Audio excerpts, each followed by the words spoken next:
የእንግሊዝ ፕሪሚየር ሊግ የዋንጫ ፉክክር ወደ እጅግ ወሳኝና አስጨናቂ ምዕራፍ ተሸጋግሯል።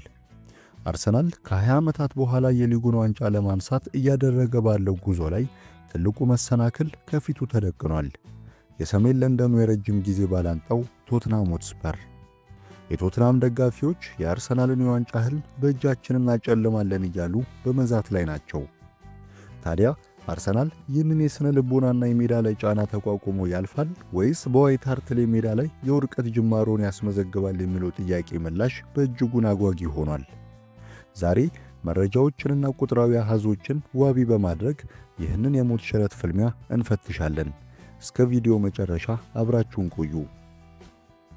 የስፖርት ጋዜጠኞችና ተንታኞች በአሁኑ ሰዓት ትልቁ መነጋገሪያቸው የአርሰናል ወቅታዊ አቋም ነው። ቡድኑ ከብሬንትፎርድና ከወልቭስ ጋር ባደረጋቸው ጨዋታዎች ላይ ያሳየው እንቅስቃሴ በርካቶችን አሳስቧል። ስካይ ስፖርትና ዘ አትሌቲክ ባወጣቸው ዘገባዎች መሰረት አርሰናል በውድድሩ ዘመን መጨረሻ ላይ የሚታይበት የድካምና የሥነ ልቦና ጫና በእጅጉን አሳሳቢ ሆኗል።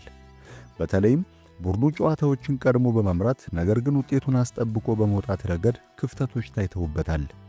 ከወልቭስ ጋር በነበረው ጨዋታ 1-0 ወይም 2-0 እየመሩ እንኳን ተጫዋቾቹ ሜዳ ላይ ሲዘናጉና ጨዋታውን ገድለው መውጣት ሲያቅታቸው ተመልክተናል።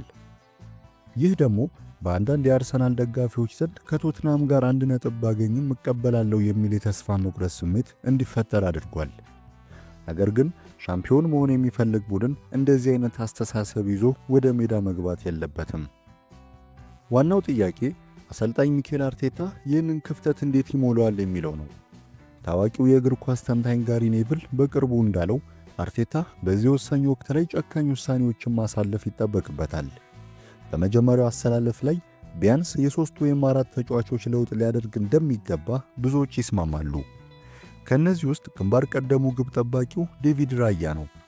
ራያ በቅርብ ጨዋታዎች ላይ የሰራቸው ስህተቶች በተለይም ክሮስ በሚደረጉ ኳሶች ላይ ውሳኔ መስጠት ችግሩ ትልቅ ዋጋ እያስከፈለ ይገኛል። ከዶናሩማ ጋር ሲነጻጸር በቁመትና በአየር ላይ ኳሶች ያለው ድክመት ጎልቶ ወጥቷል። በሌላ በኩል ደግሞ እንደ ኢዜ የመሳሰሉ ተጫዋቾች ተቀይረው ገብቶ የሚያመጡት ለውጥ ሲታይ አርቴታ ለምን ቋሚ አያደርገውም የሚል ጥያቄም አስነስቷል። አርቴታ በቶትናም ሜዳ ላይ የተለየ ታክቲክ ይዞ መምጣት ግድ ይለዋል። ወደ ቶትናም ስንመጣ የነገሩ ስፋት ይጨምራል። ቶትናሞች በአዲሱ አሰልጣኛቸው ስር የተለየ ጨዋታ ፍልስፍና ይዘው ብቅ ብለዋል። ምንም እንኳን በቡድን ውስጥ እንደነ ሮሜሮ፣ ማዲሰንና ሌሎች ቁልፍ ተጫዋቾች ላይ ጉዳትና ቅጣት ቢኖርም የሰሜን ለንደን ደርቢ የራሱ የሆነ ሕግ አለው። ለቶትናም ደጋፊዎች ይህ የውድድር ዘመን የዋንጫ ተስፋ የሌለው ቢመስልም የአርሰናልን የዋንጫ ጉዞ ማደናቀፍ ለነሱ እንደ ዋንጫ ይቆጠራል። የእንግሊዝ ጋዜጦች ይህንን የቶትናም የዋንጫ ጨዋታ ብለውታል። በቶትናም ሆትስፐር ስቴዲየም ያለው ድባብ እጅግ አስፈሪና ለአርሰናል ተጫዋቾች ከባድ ፈተና የሚሰጥ ነው። ቶትናሞች ወደ ኋላ ፈግፍገው በመከላከልና በመልሶ ማጥቃት አርሰናልን ለመቅጣት እንደሚሞክሩ የብዙዎች ግምት ነው። የአርሰናል ተጫዋቾች ይህንን የቶትናም ደጋፊዎች ጩኸት ወደ ሞራል ቀይረው እኛ ለዋንጫ እንጂ ለመውረድ የምንጫወት ቡድን አይደለንም ብለው ማሳየት ይጠበቅባቸዋል። ለአርሰናል ፈተናው በቶትናም ብቻ አያበቃም። ከዚህ ጨዋታ ቀጥሎ በሳምንቱ አጋማሽ ላይ ሌላ ከባድ ፈተና ይጠብቀዋል ከቼልሲ ጋር። ቼልሲዎች ምንም እንኳን ያልተረጋጋ የውድድር ዘመን እያሳለፉ ቢሆንም ወደ አውሮፓ ውድድሮች ለመግባት ግን ጠንካራ ትግል እያደረጉ ነው። ታዲያ እነዚህ ተከታታይ 7 ቀናት የአርሰናልን ማንነት የሚፈትኑ ናቸው። አርሰናል ከነዚህ 2 ከባድ ተጋጣሚዎች ጋር በሚያደርገው ጨዋታ 6 ነጥብ ማሳካት ከቻለ ያለ ጥርጥር የሻምፒዮንነት ስነ ልቦና እንዳለው ያረጋግጣል። ይህ ከሆነ ታዲያ ደጋፊው ሙሉ በሙሉ ወደ ቡድኑ ይመለሳል። ነገር ግን ነጥብ የሚጥል ከሆነ አርሰናል አሁንም ጫናን መቋቋም አይችልም የሚለው ትችት እንደገና ማስተጋባቱ አይቀርም። የተለያዩ የስፖርት ጋዜጠኞች ለዚህ ጨዋታ የየራሳቸውን ግምት እየሰጡ ነው።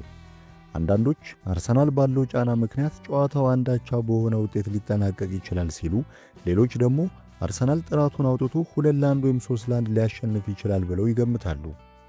በገለልተኛ እይታ ስንመለከተው ግን ይህ ጨዋታ በታክቲክ ብቻ ሳይሆን ሜዳ ላይ በሚታይ የሥነ ልቦና ጥንካሬና ቆራጥነት የሚወሰን ነው። ቶትናሞች ሜዳቸው ላይ በቀላሉ እጅ አይሰጡም። አርሰናልም ዋንጫውን አሳልፎ ላለመስጠት ይዋጋል። ምናልባትም የጎል ፌስቲቫል የምናይበት ጨዋታ ሊሆን ይችላል። ውድ የቻናላችን ቤተሰቦች የእግር ኳስ ውበት ያለውም እዚህ ጋር ነው። ማንም አስቀድሞ በእርግጠኝነት መተንበይ አይችልም። እናንተስ ምን ታስባላችሁ? አርሰናል በቶትናምና በቼልሲ ላይ ድል ቀንቶት የዋንጫው ጉዞውን ያቀናል ወይስ ቶትናም የአርሰናልን ህልም ያጨለማል? ሐሳብና የውጤት ግምታችሁን ከታች ባለው የኮሜንት መስጫ ላይ ጻፉልን።